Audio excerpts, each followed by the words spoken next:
out and put it into podcast format Mm. and put it up on Audible. It's only available through Audible. So I finished the book last week. I listened to it when I'm driving back and forth to work or when I'm at Right. the gym. I listen to it there.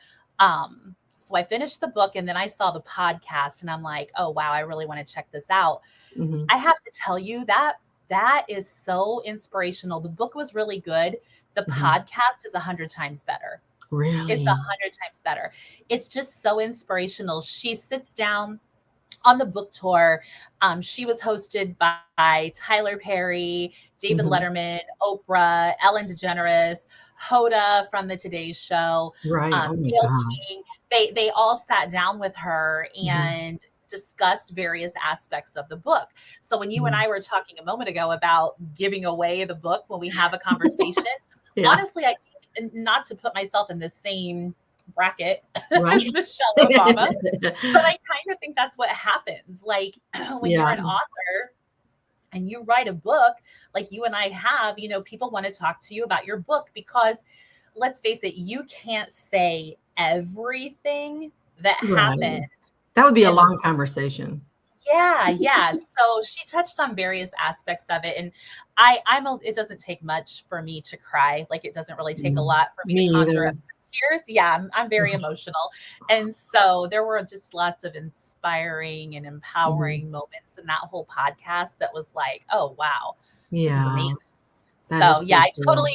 I've been recommending it to everybody that I talk to. So I'm like, if you need some inspiration or you need some I think we empowerment, all do at check times. out that podcast. Yeah. So, and it doesn't even really matter your political affiliation because Well, that's no. not what it's about. It's just a Right. podcast that's meant to make you feel better and help Mhm. you gather strength when maybe you don't have it. So, Right. You said it's yeah, called The Light? The Light, and it's an Okay. Audible exclusive. Yeah, Nice. I when we get off of this conversation that you and I are having, I'm actually going to post the link to your book that we're Oh, going to talk nice. about today.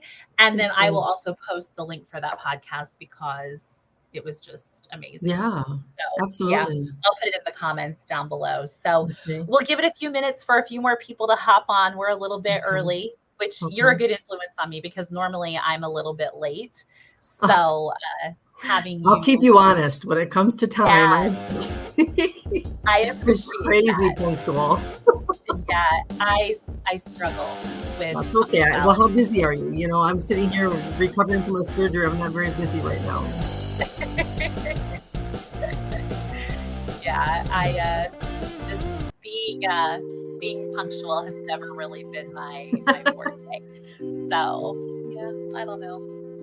So how was your day? How are you doing? Everything going Good, good? good. Went to therapy. Just putzing around, Yeah. enjoying the sun. It was nice today, I thought. So Oh, I yeah, sat it's outside for a beautiful. little bit, got a little bit of sun. Yeah. Yeah, Yeah, it's beautiful out there. yeah. So, it looks like we've already got a few people watching, which is super exciting. Yay. You are good for me because Oh, I'm on time. We've got people on the show already. Like really? this is unprecedented. Yeah. Yeah. Nice. My people are like me and they're always late. So you're a good influence. So I think it's three till. I think we can go ahead and get started. Are Okay. you good with that? Yes, yeah. Okay, perfect. Perfect. Well, welcome everyone to Let's Talk. I'm SL Cook, and with me today is Ella Louise. She is the author of Till Times Get Better. This is a bestseller. It has amazing reviews. You can get it on Amazon. Where else can they get this? Is it Amazon? Barnes and Noble as well, and Balboa Okay. Books. That was Okay, the perfect. publisher. Perfect. So I'll post the photo in the comments when we get off of the live stream, along with the links of where you can find it. And if you were kind of hanging out before we got started, I was talking about a podcast that I'm listening to, and not to turn anybody off with any kind of political affiliations or anything like that. I hate that we even have to kind of, put that disclaimer out there. But anyway, I find Michelle Obama to be very inspiring and empowering. I just think she's a very well put together woman. And she wrote a book, as many of you know. And I listened to the book on Audible because I don't have time usually to sit down and read a book, and I have bad eyesight. So I listen to books on Audible. And when I finished that book, I felt like I wanted more. Well, lucky for me, she did a podcast that's kind of a spinoff of that book. And I'm telling you, Ella and I were talking a little bit ago, and it's just incredibly inspiring.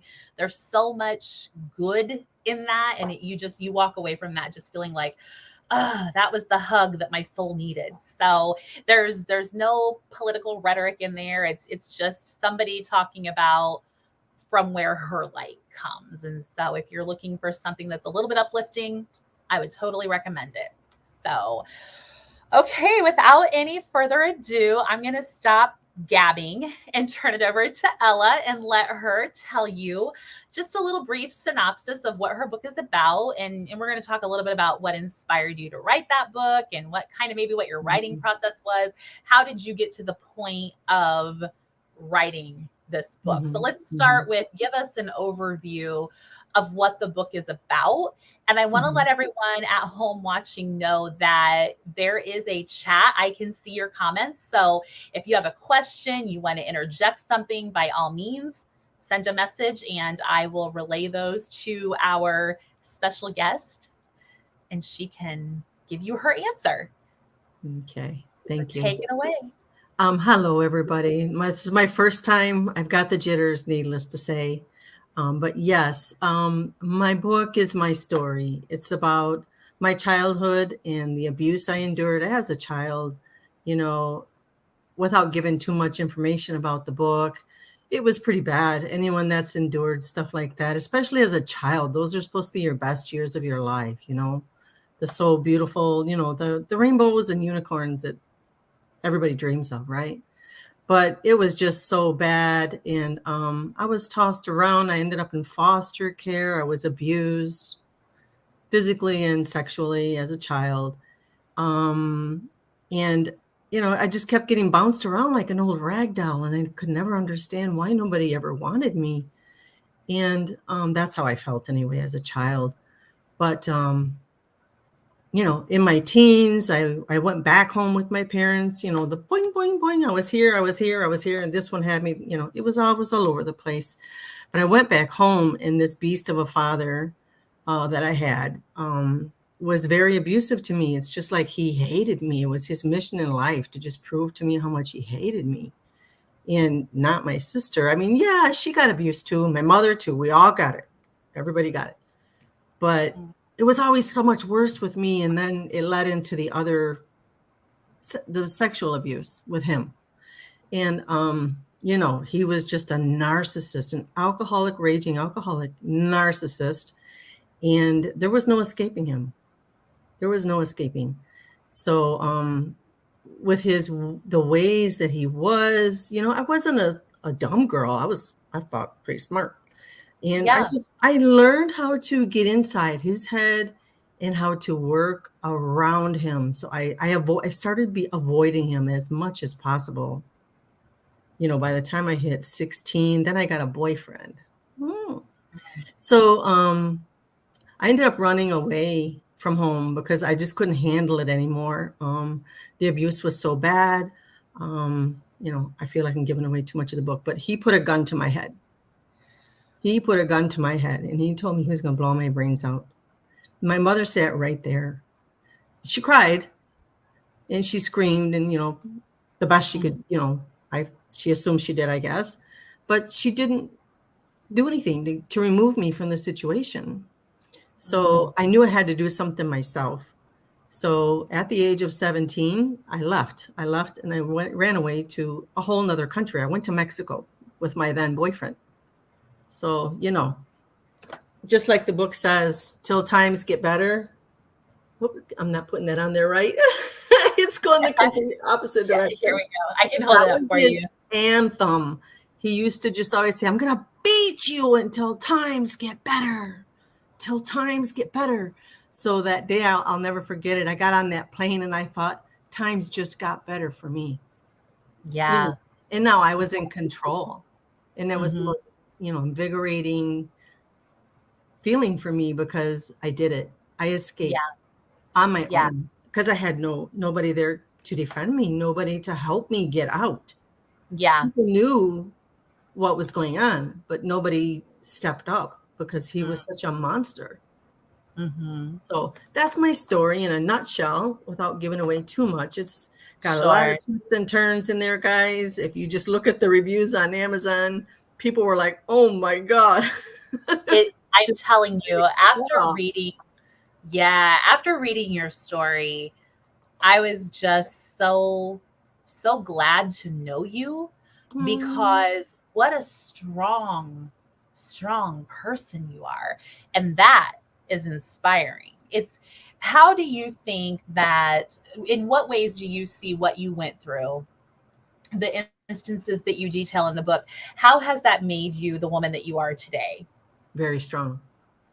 Yeah, Very which is strong. obvious. So Yeah, you've seen the quotes on like every Pinterest post out there, strong because I had to be. I yeah, had to be because it was that, or what was my other option? Sit yeah. around and just wait for one day for him to kill me, Mm-hmm. you know? Mm-hmm. So yeah, I attribute the pain and suffering I did at his hands, um, strength. He actually gave me the gift of strength that I needed to get out, the Yeah, determination to beat yeah, him at his own craziness, to his own madness. right, Yeah. right. So at what point did you decide to write this book? How did you go from being the girl that we read about in this book Mhm. to the woman that you are today? What was that process, and how did you get to the title of author from there?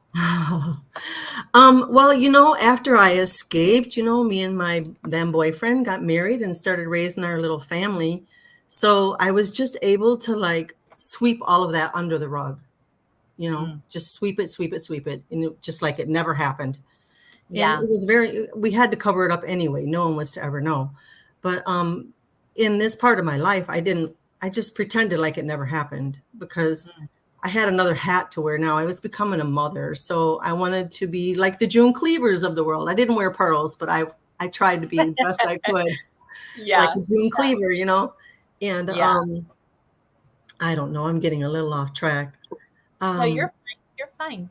but eventually, like years down the road, once my children started getting bigger, and as a mother, sometimes you just have these like epiphanies, and it's like, you'd be like, why did that happen? So you go back and you say, hey, mom, what happened here? And then they don't like to talk about it. It's like, oh, Mm, nothing. Oh, what are you talking about? That never happened. Oh, but yes, it did. I remember. So mm, one day, my mother slipped up and I was asking her questions. It was her and I alone, and we never were alone at any time. We were always surrounded by other people when mm, together. And so I got like under her skin, and I didn't even realize it, but she snapped. And I thought, ooh, what's going on with mom over here? you hit a nerve. Yeah. I hit a nerve, Mhm, the stuff she had been covering her entire life. So mhm. I had to leave it alone because we were recouping from our relationship as it was, right? From the childhood, the mother that Yeah, would stand up yeah, for me. Now she had turned it around. She was a good grandmother. She's starting to realize the importance of these true roles and how they're supposed to be played out. yeah, She divorced him by the time I had children, my grandchildren. And it was a couple years after her and I had that conversation, and she got all just like, I'd never seen that in her in my life. And it's like, whoa, I struck that nerve. So a couple years down the road, my curiosity got the best of me and just got the best of me. And I knew she was hiding something, but she wouldn't tell me. And mm, then one day, bam, when I least expected it, and on one of the worst days of my life, it hit me. And I didn't need it at that time, but it hit me, and it hit me mm. like a ton of bricks. And you ever talk about having a Sybil moment? I had my Yeah, Sybil moment. yeah. My whole world come crashing down Mm, when I found the discovery that the whole reason of this abuse from my end was due to a secret, a very well kept secret for many, many, many years. So I had mhm, curiosity, I had rage, I had hate, mhm. all of that stuff. It was just terrible. And it just was so terrible to carry it around. So Mm-hmm. instead of, carrying it around, I just tried to keep scratching for those answers. And, I ended up in a very dark spot more than once, many times throughout my life. But there's one thing I do want to touch on, and it's the forgiveness part. I know I mentioned it in the book. When I saw the huge mistakes I was making by being mad at the world, instead of helping myself and getting uh, relief for myself and love for myself, it was Mm-hmm. spilling over. This hate was spilling over into my children. And I didn't Mm-hmm. want that for them. Remember, I'm Right. trying to be June Cleaver here. Yeah. So, Yeah. I knew I had to get it together because I didn't want my kids to live that kind of life. Right. My lives to this day are not perfect, but my kids truly didn't go through any of the stuff I did Mm-hmm. as a Mm-hmm. child. So, and then what encouraged me to write the book was after I got that devastating news. I'll just go ahead and say that this monster turned out not to be my father. Uh, So this is why he did all these hateful things to me, because he knew he wasn't my father. And so this is why. So, and as a matter of fact, I just started journaling like shortly after I got the news, and I'm trying to put all these pieces to the puzzle together. It's like, what the heck, what happened here and what happened here? And I'm trying to put it all together. And to this day, look, guys, this is my journal. yep. This Yep. is my journal. This is how it all started. I just started putting my thoughts, like my memories and my thoughts from like each phase of my life as they Mm-hmm. went. And I thought, I'm Yeah. just going to put this down on paper to see if I can maybe, I'm a very visual learner. So I thought, Yeah. on paper, maybe it'll make me realize what I'm doing Yeah. or make sense of it. So that's Yeah. how it all started. But I picked it up, I put it down, I picked it up, I put it down. I just didn't know how to write a book. I had no idea. Mm-hmm. Mm-hmm. So then just one day I said, you know what? I'm not staying silent anymore. Yeah. I mean, Yeah. you've got people out there doing terrible things to other people and we're Yes. still protecting them? Hell no, not this Yeah. girl. Exactly. How many Mm. times have you heard from somebody who's read your book that your story helped them, that your story Oh, opened and prompted healing in them? Or maybe they didn't even say that much. Maybe they just said, your story is very familiar to me. Have you heard that? I want to say like 90% of the people that read it had some Yeah. kind of connection. Yeah. Because in my story, there are so many different things that you're like, I Yes. have something in common with this person, something in common with this Yes. person. Yes. It's just the back and forth. It was really Right. crazy to me because you don't ask people about their personal lives, right? No. No. So it's just amazing how you're working with a group of people, but you don't really know what you do have in common You until know they read the it. book, and it's like they're like, "Oh, well, geez, yeah, I know exactly what this is," and it was so Yeah. relatable on so many levels. I had men telling me that they related. I had women telling me they related. People that had been adopted that they related. People Yeah. that had been in foster care, how they related, and it was just Right. wow. It's just really crazy. Yeah, yeah. I am a big advocate, obviously, for sharing your story and living in full disclosure because you never know who is going to hear you tell your story, who's going to pick up your book and read it, Hmm. who's going to fall across this live stream that we're doing, who's going to find the recorded video on YouTube or listen to the podcast episode and be like, oh my god, that's my story, or oh my god, that's somebody I love story. And that begins the healing process, because you said a moment ago how, when you tried to speak to your mother about it, she would shut it down and be like, no, no, that never happened. That whole gaslighting thing is so common where Hmm. abuse is involved. And my perspective of domestic violence, I was never abused as a child, thankfully. But I went through it with spousal abuse, with Hmm. partner abuse. Mhm. And so that's my perspective. So it's important for me to tell that story. And Right. as you know, and as I've shared with people before, my story doesn't necessarily count all the times that I was abused, all the times that he shot at me, all the times he threw me out the window, beat me in a parking lot. That's not the premise of my story. Of course, I tell those instances because it leads to the next phase, which was I didn't know how to live in peace. So when I Mhm. left him, I further perpetuated the abuse by making horrible decisions and Right. in turn abusing myself because I only knew that environment of chaos and Right. conflict. I was Chaos, keyword. uncomfortable. Yeah. Mhm. I was uncomfortable in the peace. And so it's important to hear that perspective of a survivor. It's Mhm. also important to hear your perspective, every perspective, honestly, but yours is a whole nother perspective because domestic abuse is child abuse. That is a Mhm. It form of is. domestic violence. And I think a lot of times we forget that. Mhm. And if you grow up in that environment of Mhm. being abused, you have a higher likelihood of continuing that for generations. A lot Yes. of times you'll marry someone who's an abuser. Yes, yes, I've heard that a lot, So yes. right, right. So it just that whole I'm such a fan of and I'm sure you can relate to this. Here's the thing about being an author.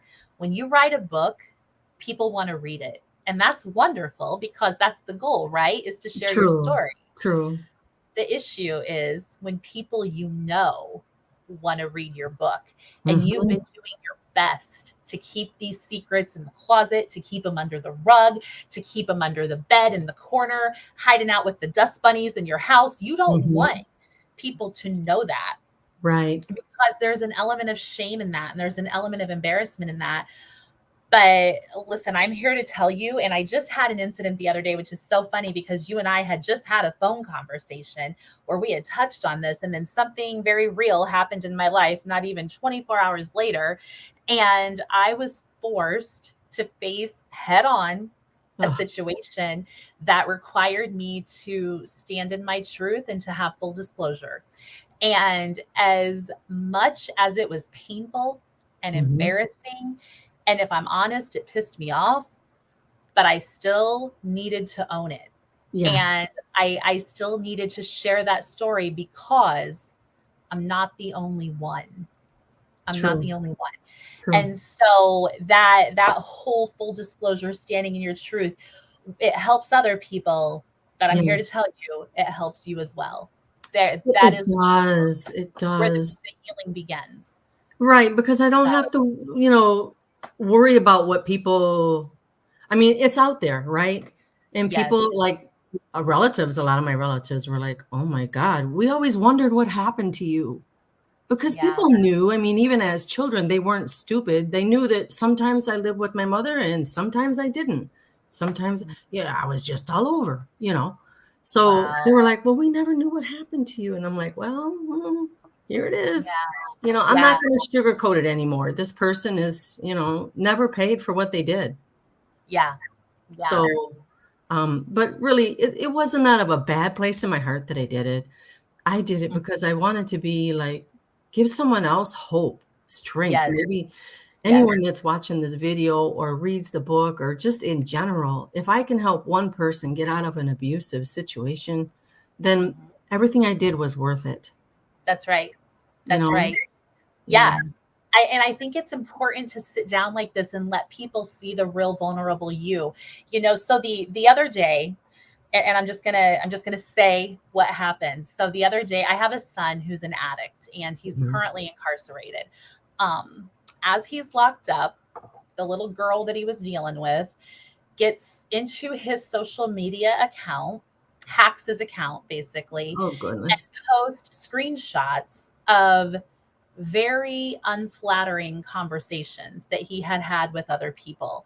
Mhm. Um, there were just really desperate kinds of things he was doing to obtain his next high. Yeah. So she, of course, posted these things on his social media to kind of call him out and embarrass him. And in doing so, she blocked me, his brothers, my sister, his aunt. She blocked all of us so we couldn't see it. and probably have it brought down, let's be Yeah. honest, that was. But so anyway, my phone and my social media messengers were pinging all day long. Oh, Stacy, did you see this? goodness. Did you see this? Did you see this? Oh my God, did you see what's on your son's wall? And blah blah blah blah blah. Like, it just kept coming, and nobody was coming at me in a way to be like, oh my gosh, I can't believe this. It was more like, oh my God, I'm so sorry that this is happening. Right. I reported it, and all of that. So it was all done with the best of intent, Hmm. but it didn't keep me from feeling like total crap all day long. Yeah. So I get home that night and I'm speaking to my significant other and I'm telling him, what happened. Hmm. And I'm like, I don't even know how I want to deal with this. And he said, okay, remember last week we had this conversation because I had done an interview. I'm sponsoring an event and I don't want to give that away because it's not my story to tell, but I'm sponsoring an event and I did an interview as a part of that.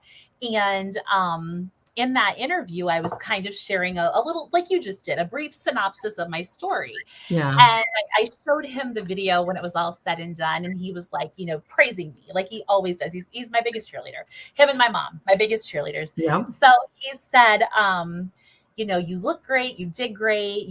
I can't believe you did that unscripted. Like that was phenomenal. He said, Hmm. but I want to warn you that, or caution you, or just remind you that the people that you're talking to, the people that you're trying to reach are in a really dark place right now. And you know what that feels like. So always be mindful of that. Because one of the things I said was, I'm a diva. And I was talking about how I came, my event celebrating survival, which is how you Hmm. and I met, All right. how that Yeah. be. And I'm like, I'm a birthday diva. My birthday is in November. I call it the 30 days of Stacy and blah blah blah blah blah. Like I was definitely Yeah. my extra persona was on full display. And Uh-huh. he's like, I know you and I know that you're not uppity and hoity-toity, but somebody who's going through something dark might see that and feel like, ugh. And so I started thinking about it and I'm like, he's exactly right. Because I Uh-huh. used to work at a domestic violence shelter and I worked there in the thick of my abuse with my husband. Oh, So goodness. can you imagine how awkward that was? And Yes. the staff at the DV shelter, we used to go to, I'm originally from Ohio. So our trainings for this would be in Columbus, which is the capital of Ohio. And so we would be down at, they called it 2 days in May, which is when they did their big training. And we'd be sitting in these meetings and these training sessions, and women would take the stage who were survivors of all these different things, Uh-huh. domestic abuse, spousal abuse. They had been raped, Hmm. molested, you name it, and it happened to them. And here they are standing on this stage, presenting in this healed state and sharing their story, but looking like they've never seen a bad day in their life. So I'm sitting there looking at them in their stylish clothes and their perfectly coiffed hair and their Uh-huh. jewelry and they're accessorized and Yeah. they just look like they got their stuff together. And Right. I'm sitting in the audience feeling like I can barely put one foot in front of another because my entire soul is tired. And they're Hmm. up there sharing their story of survival and how they got from here to there and how everything is just so much better now, and in telling me you can do it. You know what I mean? You Hmm. can do this, you Yeah. can get through it, and giving me pointers on how to encourage other people. And Right. all I could think was, wow, must be nice, because I really don't see that I'm ever going to be at that point. I was so Right. sick in my storm that I could not believe that I would ever get to the point where I too could be standing on a stage telling somebody my story and telling Hmm. them, I know it seems impossible, but I promise you, you're going to get to the other side. And I think the Yes. reason that happens is because we leave out the things that are still happening, because even though I'm healed in some areas and Hmm. healing in others, my life is an evolution. And there are Yeah. still parts of my life that are very much a mess. Yeah. Some days True. I don't know if I'm coming or going. I don't know if it's up or down, left or right. I'm a mess sometimes, I you get it. know? I So get yeah. it. I And still I go so through it too. I do. yeah.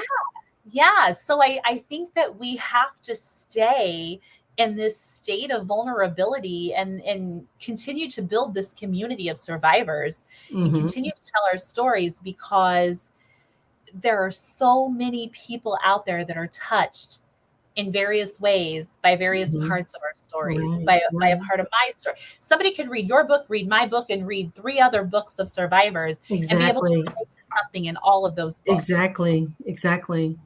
And that's why this full disclosure and vulnerability and sharing your story is so important. Yeah, So important. very important. Yeah. So I just felt like I needed to say that. You and I had just had that I conversation. know. And I promise you, not even 24 hours later, I'm like, okay, I see you, big guy. I know what you're doing. Right. I hear you. Put I'm your mouth where it watching. is. Yeah, put Save your the money where your lightning mouth bolts for something else. is. Right, right. Yeah. Yeah. So, all right. Was there anything else that you want to share? Um, I was just gonna tell you thank you personally, because when I found a local author in my area that Yeah, wrote a book on the same topic, domestic abuse, yeah. I was just like, no way, shut the front door. I thought the No. same And then thing. I Yes. go to your event and I'm like, oh my God. And it's like, Yeah. I want to help. I want to do something. And it made me realize, you know, I still work, but I still want to help with something, because Yeah. I'm over the book. This is done now, right? So, Yeah. and I've never been the kind of person to just sit on my hands. I've always got to have something going on in my life. Yeah. So I Same. just feel like Same. this is my time to shine, to help others and get the word out. You Yeah. know, and the only thing I did decide today, because I was in foster care, I Uh-huh. want to also reach out in that area to children, because children, you just wouldn't believe, well, you would believe it. You would believe it. You're very educated. You've been around enough. You've seen enough. You worked at domestic violence. Yeah. Yeah. But it's children don't deserve what they're being handed. No. So my heart has always been in it for the children too. So I Mhm. want to see what I can do in that area as well.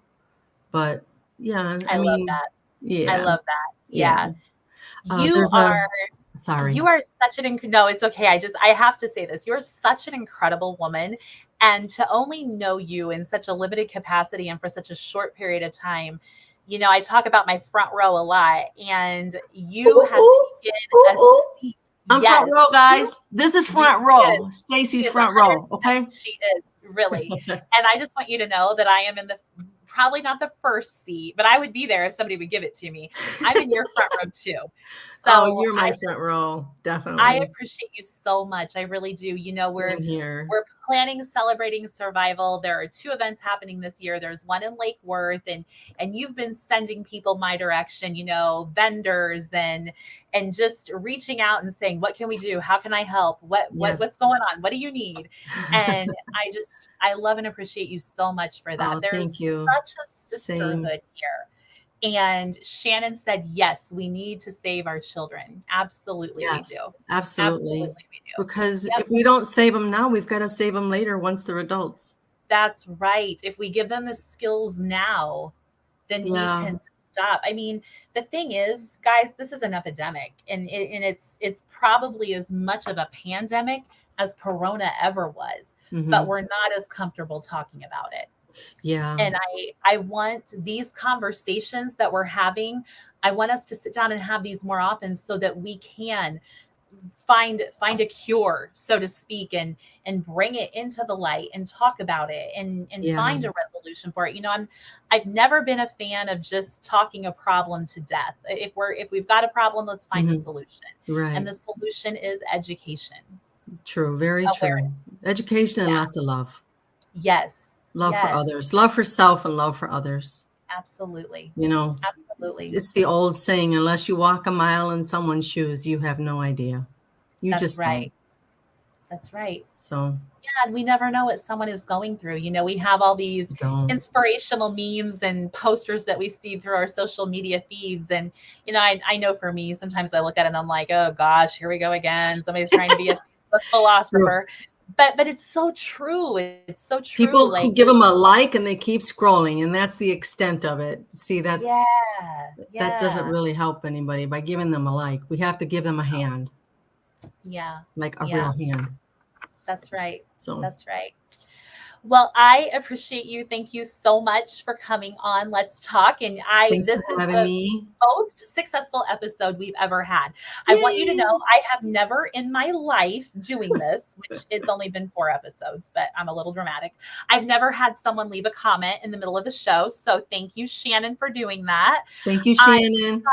Yeah, there are some little emojis in reaction to what we've been discussing. That's never happened before either. So Wow. I'm A lot of pretty firsts today. yeah, Yeah. exactly. Look out, Kelly and whoever she's with now. It used to be Regis and Kathy Lee, but we might be coming for their spot, girl. I don't know. Oh, I don't know. You're the one. You're the one I would put my eyes on. All right, sweetheart. And my mom just hopped in and said, "Love you." I love you too, Mom. Oh, how That's awesome. sweet. Very cool. I have such a good mom. I really do. I'm so blessed. That's good. That's Yeah. amazing. Yeah. All All righty. right. It was so good to talk to you. Thank you again for hopping Thank on and you. making this an Thanks for amazing having me. episode. Absolutely. All All right. right. We'll see you guys in 2 weeks. Okay. All right. Have a good night. Bye-bye. Bye-bye.